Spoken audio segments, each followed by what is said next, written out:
And on social care, the former Health Secretary, Jeremy Hunt, has described the government's changes to funding social care as a big disappointment, but urged Conservative MPs to support them. Some Conservative MPs have expressed concerns that poorer pensioners, particularly in the north with fewer assets, will have to pay as much for their care as richer households in the south. Gerard Tubb reports.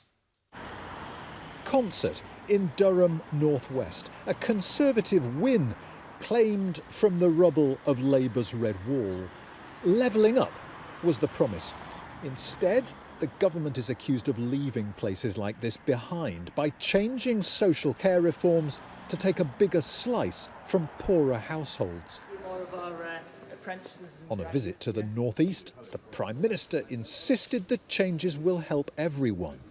What we're saying is that there's a cap, a limit on the amount that you can be charged. Because what people were facing, what was so unfair, they were facing unlimited costs for their social care.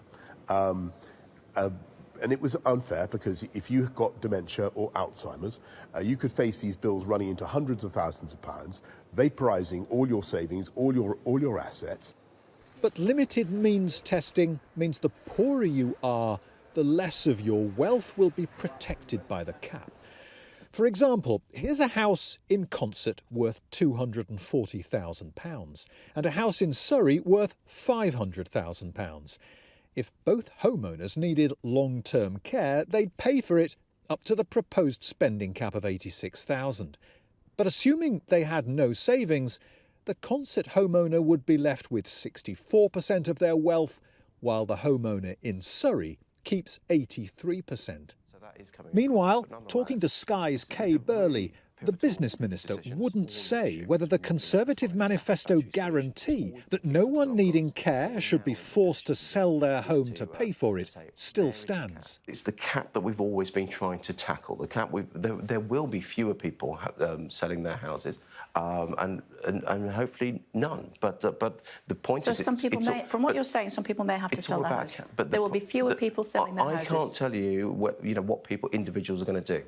Labour has accused the government of conning voters.